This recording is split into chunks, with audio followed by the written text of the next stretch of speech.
오늘 사무엘상 저랑 15번째 살펴보십니다.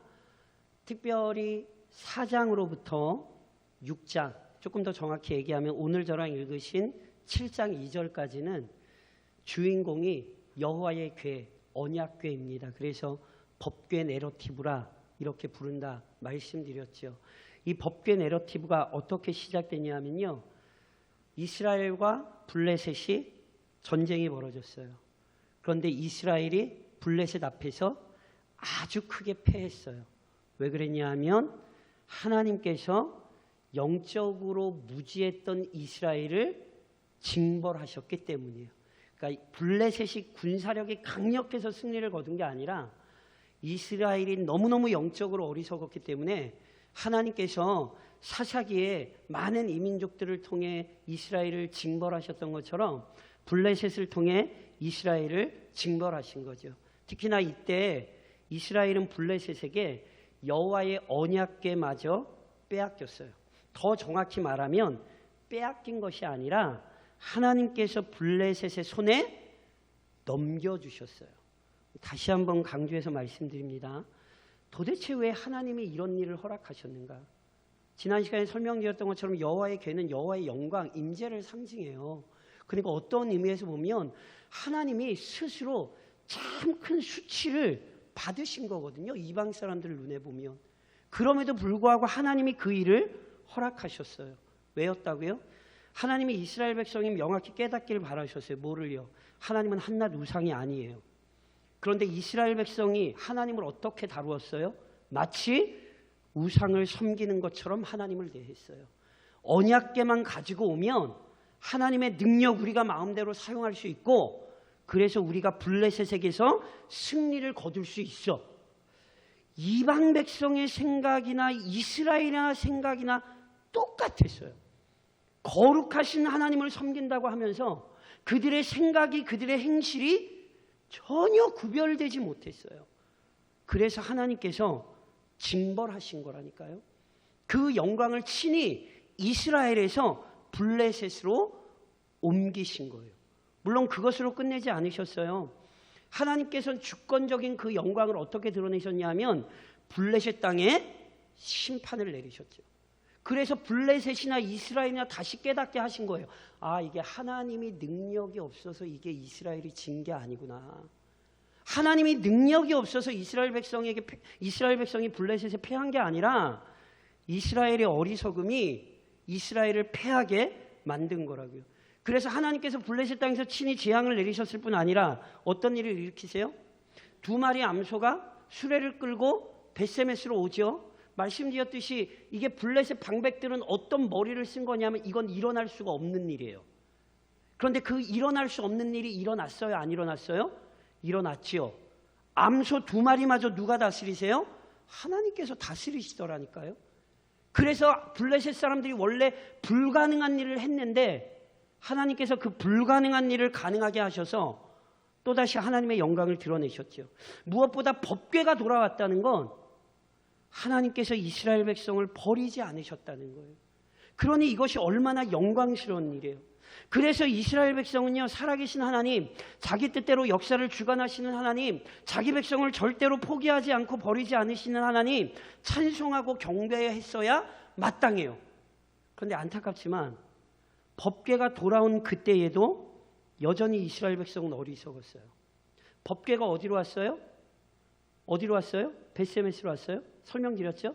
벳세메스가 어떤 성읍이에요? 아론의 자손들, 특별히 레위인들 중에도 고핫 자손들, 즉 법궤를 다루는 사람들이 살던 동네예요.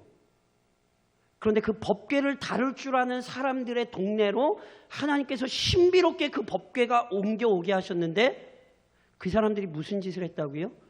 해서는 안 될 짓을 했어요. 보세요.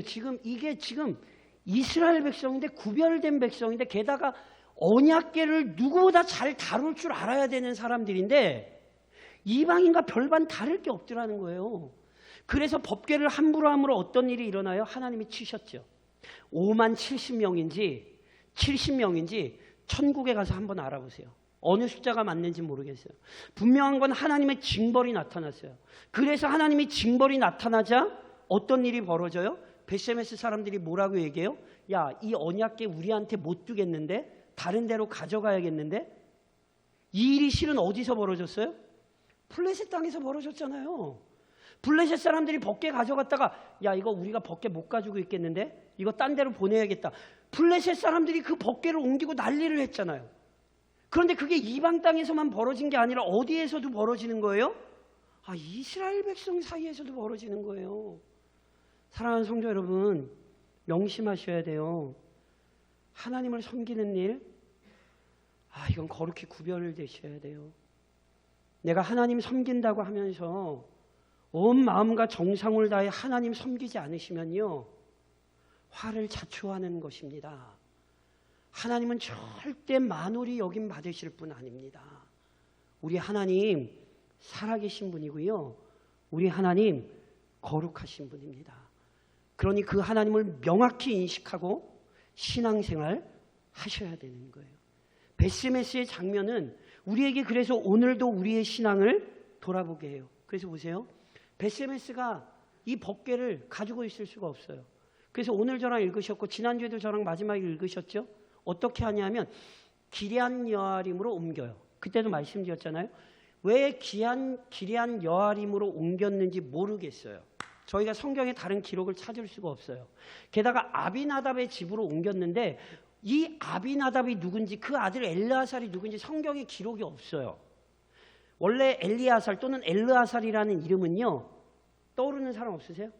아론의 아들이 엘르아살이잖아요.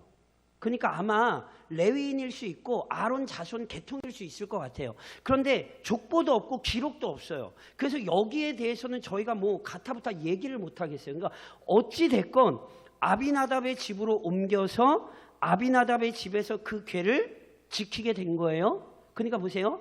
여기 기럇 여아림은요, 이스라엘 지경 안이 아니라 블레셋과 이스라엘의 지경이에요. 그러니까 하나님의 법궤가 여호와의 궤가 이스라엘 백성 가운데 쑥 들어온 게 아니라 실은 아직 이스라엘 땅에 제대로 들어오지 못했음을 이 장면이 보여주는 거예요. 심지어 몇 년 동안 그랬는 줄 아세요? 오늘 저랑 읽으신 2절에 보면 궤가 기럇 여아림에 들어간 날부터 20년 동안 오래 있은지라 이렇게 기록이 되어 있는데 실은 이것도 좀 논쟁이 있어요. 이 20년이 도대체 어떤 기간 20년인가? 그냥 저는 평이하게 오늘 본문에 사건이 나오기까지 저희가 20년이 지났다 이렇게만 좀 이해하셔도 무방할 것 같아요. 어찌됐건 궤가 들어왔는데 20년 동안이나 궤가 이스라엘 백성 가운데 자리를 제대로 잡았다고요? 못 잡았다고요? 못 잡았다고요. 그러니까 이게 지금 이스라엘 백성의 영적 불안정함을 실은 성경이 이렇게 설명을 하는 거예요. 근데 놀랍게도 20년 동안 오래 있자 어떤 일이 일어나냐면 저랑 읽으신 2절 하반절에 보면 이런 표현이 있어요.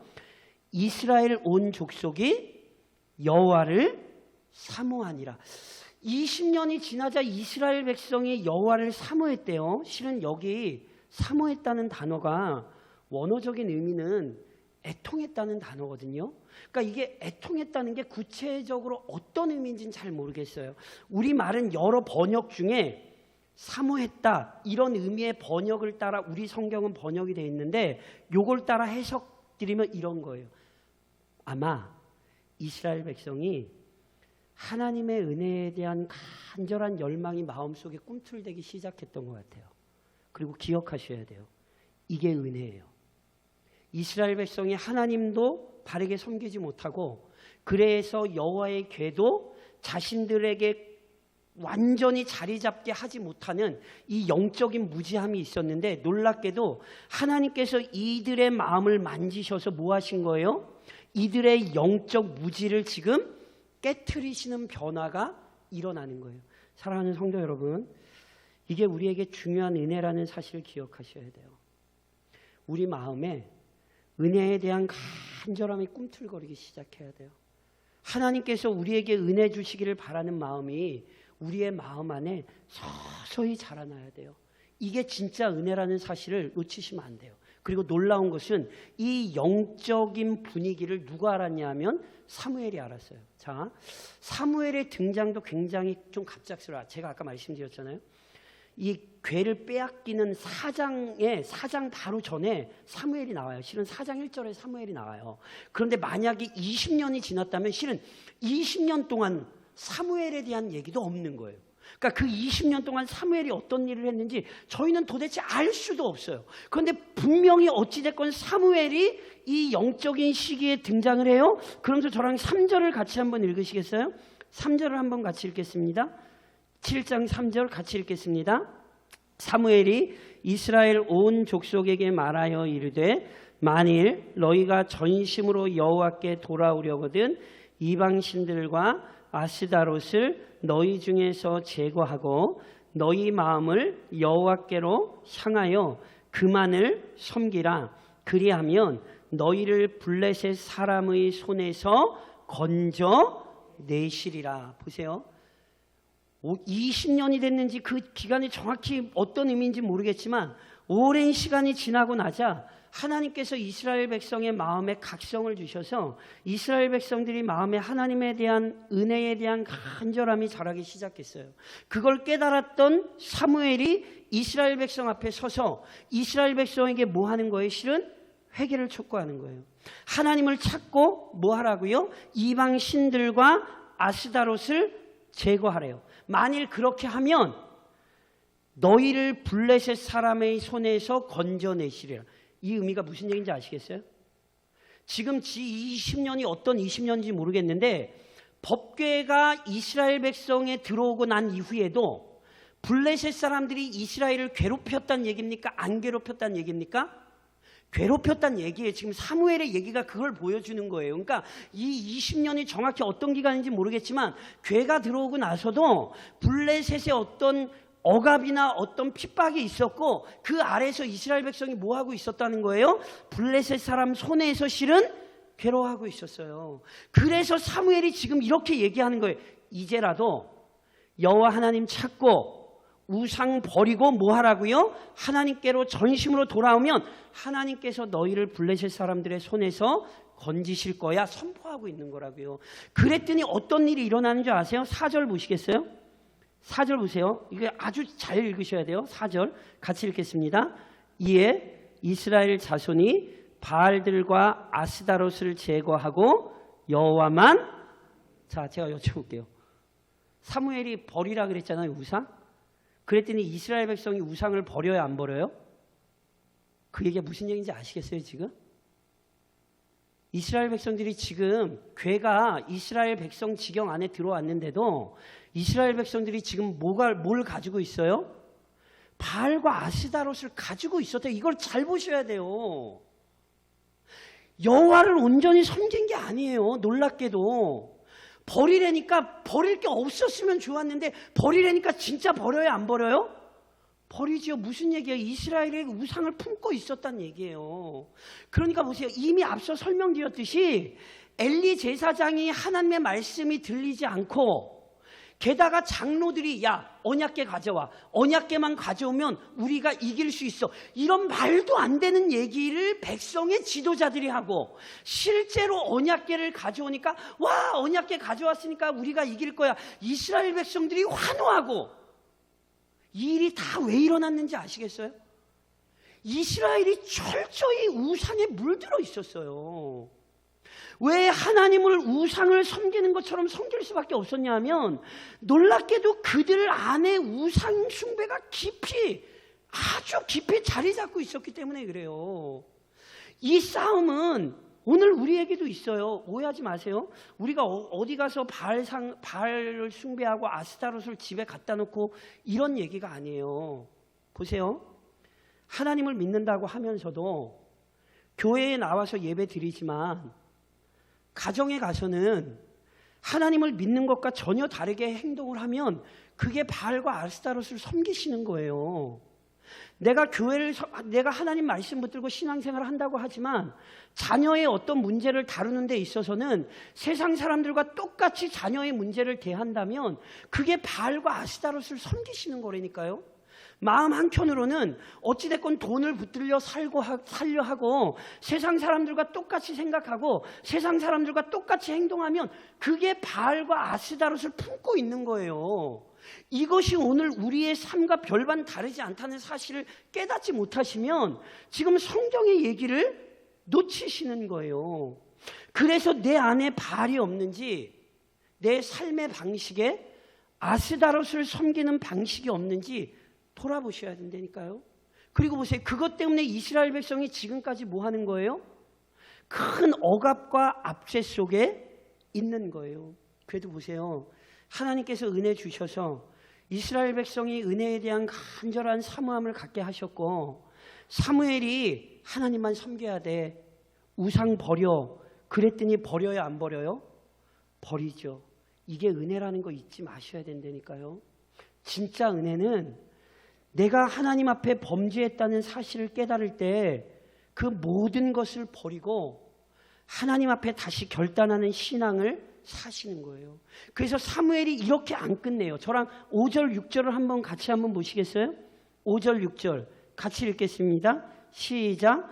사무엘이 이르되 온 이스라엘은 미스바로 모이라. 내가 너희를 위하여 여호와께 기도하리라 하매 그들이 미스바에 모여 물을 길어 여호와 앞에 붓고 그날 종일 금식하고 거기에서 이르되 우리가 여호와께 범죄하였나이다 하니라. 사무엘이 미스바에서 이스라엘 자손을 다스리니라. 자, 보세요. 하나님께서 이스라엘 백성 가운데에 마음의 변화를 주셨어요. 다시 한번 말씀드려요. 이 은혜예요, 은혜. 원래 우리 마음이 우리 스스로 변화될 수 없어요. 하나님께서 우리의 연약함을 인정하게 하시고 실은 하나님을 찾는 마음을 주셔야 우리는 하나님을 찾을 수 있어요. 그 영적인 흐름을 읽었던 사무엘이 이스라엘 백성 앞에 서서 아주 정확히 하나님의 언약의 말씀을 선포하는 거예요. 여호와 하나님을 찾고 우상을 버리라. 그리하면 하나님께서 이 모든 악과 고통에서 너희를 건지시리라. 새로운 말씀 아니죠? 이미 하나님께서 이스라엘 백성에게 주신 말씀이에요. 그리고 그들의 회개를 분명히 하기 위해 어디에 모이게 해요? 미스바에 모이게 하죠. 요즘 이런 표현 쓰는지 모르겠어요. 혹시 많이 들어보셨는지 모르겠어요. 미스바 대각성 집회. 조국교회가 이런 타이틀을 한때 꽤 많이 사용했거든요. 그 타이틀이 여기서 나온 거죠. 미스바 대각성 집회 뭐 이런 표현들 쓴 게. 오늘 미스바에 사무엘이 뭐 했어요? 이스라엘 백성을 모았어요. 그러면 그 미스바에 이스라엘 백성을 모아서 뭐 했어요? 오늘 본문에 보면 물을 길어 여호와 앞에 부었대요. 이 물을 길어 여호와 앞에 부었다는 게 성경의 다른 곳에 어떤 해석이나 설명을 찾을 수가 없어요. 그래서 이게 물을 부어 여호와 앞에 부었다는 것에 대해 뭐 여러 가지 해석이 있더라고요. 근데 제가 어떤 것도 이게 맞다라고 제가 말씀드리기가 좀 약간 좀 그렇더라고요. 그러니까 물을 여호와께 부었다는 뜻은 뭔지는 잘 모르겠어요. 근데 그 뒤에 보면 그날 종일 금식하고 거기서 이르되 우리가 여호와께 범죄하였나이다. 이스라엘 백성이 뭘 해요? 금식하죠. 성경에 보면 금식은 회개의 아주 중요한 표지 가운데 하나죠. 게다가 그들이 스스로 입으로 고백했잖아요. 뭐라고? 우리가 여호와께 범죄하였나이다. 입술로 하나님께 자신들의 죄를 고백하잖아요. 그러니까 여기 물 붓는 것도 어떤 의미인지 어떤 의미요 형식인지는 잘 모르겠습니다만 분명히 이스라엘 백성들이 하나님 앞에 철저히 회개하는 의미로 여호와 하나님 앞에 물을 부었던 것 같아요. 마치 시편 같은 데 보면 시편 기자가 여호와 앞에 그의 마음을 쏟았다고 표현을 하는 것처럼 그들의 온 정성과 마음을 하나님 앞에 들으며 철저히 회개했어요. 기쁜 일입니까? 안 기쁜 일입니까? 기쁜 일이죠. 오늘 분명히 조국교회에 미스바에서 모였던 이 회개의 운동이 반드시 필요합니다. 실은 교회가 먼저 하나님 앞에 회개하고 돌아가야 돼요. 그래야 이 나라와 이 민족에게도 소망이 있고요. 이 땅에 정말 소망이 있어요. 그리고 그 일을 실은 대광중앙교회 우리부터 하는 것이 맞습니다. 오늘도 우리가 이 말씀을 보면서 그래서 우리 대광중앙교회 교인들 마음에 간절한 소망이 있어야 돼요. 하나님 우리의 마음을 좀 움직여 주시고 하나님의 말씀 앞에 반응할 수 있는 은혜를 주셔서 이스라엘 백성들이 온 마음을 쏟으며 하나님 앞에 진실로 회개하며 돌이켰던 것처럼 하나님 우리가 그런 삶을 살 수 있는 은혜를 달라고 구하셔야 돼요. 그게 복입니다. 믿으시죠? 아멘. 그럼 보세요. 제가 더 여쭤볼게요. 이게 복이잖아요. 그러면 좋은 일, 선한 일, 복된 일을 했으니까 좋은 일이 있어야 돼요? 나쁜 일이 있어야 돼요? 다시 한번 여쭤볼게요. 물어보는 이유를 잘 생각하고 한번 대답을 좀. 이스라엘 백성들이 미스바에 모여서요 정말 진실하게 하나님 앞에 회개했거든요. 그럼 사랑하는 성도 여러분, 좋은 일이 생겨야 됩니까? 나쁜 일이 생겨야 됩니까? 좋은 일이 생기면 좋겠죠. 그런데 이렇게 철저히 회개하는 때에도 우리에겐 시험이 찾아올 수 있다는 사실 절대로 잊으시면 안 돼요. 무슨 얘기인 줄 아세요? 저랑 7절 한번 읽어보실래요? 보세요. 이스라엘 백성들이 모여서 회개해요. 얼마나 놀라운 일이에요? 근데 무슨 일이 일어나는 줄 아세요? 저랑 7절 한번 같이 읽으실까요? 7절 같이 읽겠습니다. 이스라엘 자손이 미스바에 모였다 함을 블레셋 사람들이 듣고 그들의 방백들이 이스라엘을 치러 올라온지라. 이스라엘 자손들이 듣고 블레셋 사람들을 두려워하여. 자, 보세요. 이스라엘 백성 마음에 하나님의 은혜에 대한 간절함을 하나님께서 주셨고 그 영적인 사인을 정확히 캐치했던 사무엘이 백성 앞에 서서 회개의 메시지를 선포해요. 그러자 놀랍게 우상 숭배에 찌들어 있던 이스라엘 백성들이 그 모든 우상을 버리고요. 하나님 앞에 모여 마음을 찢으며 하나님 앞에 마음을 쏟으며 그들이 간절히 회개해요. 얼마나 놀라운 일입니까? 그런데 보세요. 그렇게 철저히 영적으로 깨어있던 그 순간에 무슨 일이 일어나냐면 블레셋 사람들이요. 이스라엘 백성이 미스바에 모였다는 얘기를 들어요. 그리고는 블레셋 사람들이 무슨 짓을 하는 거예요? 야, 이스라엘이 미스바에 모여있다는데 쟤들 우리랑 싸우려고 모였나 봐. 착각해요. 그렇죠? 그리고는 뭐 하죠? 야, 쟤들 저렇게 모인 거 내버려두면 안 돼. 우리가 쟤들 한번 길을 또 죽여놔야 돼. 그래서 뭐 한 거예요? 군사를 이끌고 전쟁을 하러 치러 들어오는 거예요. 이 참 우리의 영적인 싸움이요. 사랑하는 성도 여러분, 쉽지 않습니다. 하나님의 백성들이 정말 간절히 하나님 앞에 회개할 때 이 세상이 교회를 가만히 내버려 둘 것 같으세요? 그렇게 생각하시면 안 돼요. 교회가 깨어 있을수록 오히려 세상도 교회를 공격한다는 사실 잊으시면 안 돼요. 그래서 실제로 블레셋이 쳐들어오죠. 그때 이스라엘의 심정이 어땠는지 아세요? 저랑 8절을 한번 같이 읽어보실까요? 8절 같이 읽겠습니다. 같이 시작. 이스라엘 자손이 사무엘에게 이르되 당신은 우리를 위하여 우리 하나님 여호와께 쉬지 말고 부르짖어 우리를 블레셋 사람들의 손에서 구원하시게 하소서 하니. 자, 보세요. 이스라엘이 철저히 하나님 앞에 회개하며 모여 있을 때 블레셋이 이스라엘 백성들을 공격하러 들어와요. 그들의 회개를 방해하고 그들의 신앙생활을 방해하려고 블레셋 대적이 일어났어요. 근데 사랑하는 성도 여러분, 여기서 아주 주목하셔야 되는 게 있어요. 그게 뭔지 아세요? 우리에게 하나님을 찾고 찾는 믿음이 왜 중요한지 아세요? 우리에게 간절히 하나님 앞에 회개하며 하나님의 도우심을 간절히 구하는 믿음이 왜 중요한지 아세요? 그게 있어야 어려움이 닥쳐도 쓸데없는 일을 안 해요. 미스바 대각성 집회의 결과가 뭔지 아세요? 예전에 이스라엘 백성이 블레셋 사람이 쳐들어오면 무슨 짓 했냐 하면 야, 여호와의 궤 가져와. 그럼 우리가 이길 수 있지 않겠어? 딴 생각했죠. 어리석은 생각했죠. 그런데 보세요. 그 마음에 하나님의 은혜에 대한 간절함이 있었고 하나님 앞에 철저히 회개하던 그 믿음을 가지고 있을 때 블레셋 사람들이 쳐들어오자 바르게 행동하죠. 어떻게 바르게 행동하죠? 사무엘에게 나아가 요구하죠. 뭐예요? 우리를 위하여 하나님께 쉬지 말고 부르짖어. 누가 우리를 구원하게 해달라고요? 하나님께서 블레셋의 손에서 우리를 구원하는 은혜를 달라고 우리를 위하여 기도해 달라고. 보세요. 이스라엘 백성의 회개가 왜 중요했냐면, 이스라엘 백성의 영적 각성이 왜 중요했냐면 예전과는 전혀 다르게 행동하는 거예요.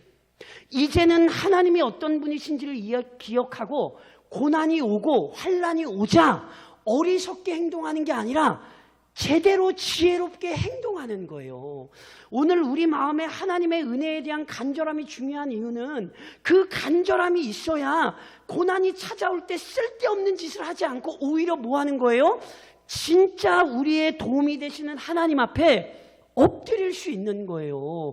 이게 믿음이라는 사실을 놓치시면 안 돼요. 그래서 보세요. 실제로 어떤 일이 일어난 줄 아세요? 저랑 9절로 11절까지만 오늘 한번 보실까요? 9절로 11절 한번 같이 읽겠습니다. 같이. 9절로 11절.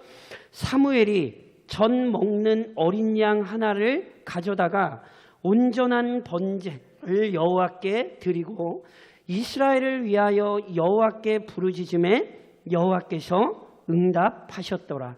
사무엘이 번제를 드릴 때에 블레셋 사람이 이스라엘과 싸우려고 가까이 오매 그날에 여호와께서 블레셋 사람에게 큰 우레를 발하여 그들을 어지럽게 하시니 그들이 이스라엘 앞에 패한지라. 이스라엘 사람들이 미스바에서 나가서 블레셋 사람들을 추격하여 벳갈 아래에 이르기까지 쳤더라. 보세요. 백성들이 믿음을 실제로 하나님 앞에 회개하는 믿음을 가지고 있으니까 블레셋이 쳐들어올 때 이젠 쓸데없는 짓을 안 하는 거예요. 지혜롭게 행동하는 거예요. 어떻게? 하나님께 도움을 구해달라고. 하나님께 그 은혜를 구해달라고. 그래서 사무엘이 뭐예요? 백성들을 위하여 온전한 번제를 하나님께 드리며 하나님의 백성들을 위하여 부르짖죠. 그랬더니 하나님이 응답하십니까? 안 하십니까? 응답하셨어요. 놀랍게 어떻게 응답하셨냐면 블레셋이 쳐들어올 때 큰 우레를 발하여 블레셋을 어지럽게 하셔서 승리를 거두게 하셨는데, 여기 큰 우레가 왜 중요한지 아세요? 나중에 집에 가서 보세요. 저랑 사무엘상 2장에서 한나의 기도를 보셨어요. 그런데 그 한나의 기도에서 한나가 기도하면서 뭐라고 기도하는 줄 아세요? 여호와를 대적하는 자는 산산이 깨어질 것이라. 여호와 하나님을 대적하고 여호와의 백성을 대적하는 자 분명히 깨어져요. 근데 하나님께서 어떻게 깨뜨리는지 아세요? 하늘에서 우레로 그들을 치시리로다. 한나가 하늘에서 우레로 치셔서 그 대적들을 무너뜨리신다. 한나가 그렇게 기도했는데 오늘 사무엘상 7장에 실제로 하나님의 대적들을 하나님께서 뭘로 치셨어요? 우레로 치셨어요. 그러니까 성경의 관심은 지금 이게 우연히 일어나는 일이 아니라는 거예요. 이것이 철저히 누구의 은혜예요? 하나님의 은혜예요. 그래서 저랑 12절 같이 한번 읽으시겠어요? 잘 아시는 구절 나오시죠? 12절 같이 읽겠습니다. 사무엘이 돌을 취하여 미스바와 센 사이에 세워 이르되 여호와께서 여기까지 우리를 도우셨다 하고 그 이름을 에벤에셀이라. 에벤에셀 이 장면만 기억하세요? 아니에요. 4장으로 가시겠어요? 4장 찾아보시겠어요? 자, 에벤에셀이 원래 어디에 나왔는지 아세요? 사무엘상 4장으로 가셔서 이 법궤 내러티브가 시작되는 사무엘상 4장 1절에 에벤에셀이 나와요. 보세요. 사무엘상 4장 1절 찾으셨어요? 에벤에셀이 이미 나와요. 저랑 같이 한번 읽겠습니다. 사무엘상 4장 1절입니다. 같이 읽습니다. 사무엘의 말이 온 이스라엘에 전파되니라. 이스라엘은 나가서 블레셋 사람들과 싸우려고 에벤에셀 곁에 진치고 블레셋 사람들은 아벡에 진쳤더니. 기억하세요? 이스라엘 백성이 법궤 내러티브가 시작될 때 어디에서 싸웠다가 패했어요? 에벤에셀에서 싸웠다가 패했어요. 바로 그 장소예요. 만일 2절에 나온 20년이 진짜로 법궤를 빼앗기고 옮겨온 시간을 가르친다면 20년 전에 똑같은 자리에서 이스라엘이 패했어요. 왜 패했어요? 하나님을 우상처럼 다루다가, 하나님을 섬긴 것이 아니라 하나님을 우상처럼 다루다가 패했던 사람들, 그게 이스라엘이었어요. 그런데 20년 뒤에 이스라엘이 분명히 깨달았죠. 뭘 깨달았어요? 하나님만이 우리의 도움이요, 하나님만이 우리의 힘이다. 그리고 실제로 그 하나님만 철저히 의지했더니, 원래는 이게 전쟁으로 치려면 실제로 블레셋이 분명히 이겼을 전쟁일 수도 있지만, 이스라엘이 이겼습니까? 안 이겼습니까? 이스라엘이 이겼죠. 정확히 얘기하면 이스라엘이 싸웠습니까? 하나님께서 싸우셨습니까? 하나님께서 싸우셔서 그 백성에게 승리를 주셨습니다. 오늘 성경은 우리를 설득하는 거예요. 어떻게 설득하는 거예요? 예전에 실패했어도, 예전에 넘어졌어도 지금 하나님을 찾으라는 거예요. 예전에 어리석게 살았어도, 예전에 미련하게 살았어도 하나님은 신실하시니 지금이라도 그 하나님을 철저히 의지하라는 거예요. 마음속에 바알과 아스타로 다 내려놓고 지금이라도 하나님의 은혜를 간절히 간구하고 기도할 때 하나님께서 그의 백성들을 분명히 건지신다는 사실을 성경은 오늘 우리에게 아주 정확히 제시하는 거예요. 그래서 보세요.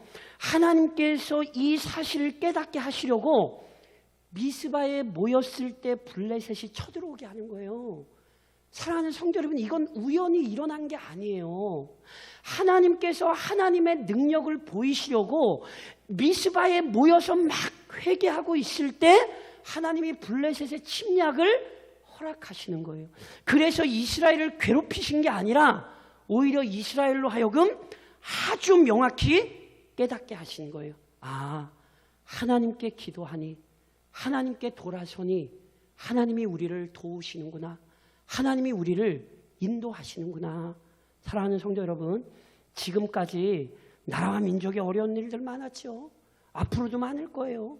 그리고 그 안에서 교회가 어려워지는 일들 이전에도 있고요, 지금도 있고요, 앞으로도 있을 거예요. 그런데 그 모든 일들 때마다 교회는 이 사실을 기억해야 돼요. 예전에 어리석어 실패했어라도 괜찮아요. 지금이라도 하나님께 엎드리는 것이 살 길이에요. 기도가 살 길이고 기도가 능력이라는 사실을 오늘 성경은 이스라엘의 역사를 통해 오늘 우리에게 가르치는 거예요. 그러니 지금 엎드리시라고요. 지금 매달리시라고요. 지금 개인의 문제를 놓고 매달리시고, 가정의 문제를 놓고 매달리시고, 교회와 나라의 문제를 놓고 엎드려야 돼요. 하나님께서 우리의 마음에 주시는 감흥과 감동 안에 철저히 말씀 붙들고 회개하며 그의 앞에 우리의 마음을 쏟아놓을 때에 하나님의 위대한 능력이 경험될 것입니다. 코로나로 어렵고, 세계적인 경제 위기로 어렵고, 나라의 정치적인 분열 때문에 어렵고, 이때가 오늘 우리에게는 기도할 때요, 하나님의 능력을 경험할 때라는 사실을 기억하시고, 오늘도 좀 더 간절히 엎드리시는 믿음의 성도, 믿음의 교회가 좀 되시기를 우리 교회의 주인이신 주님의 이름으로 권면드립니다.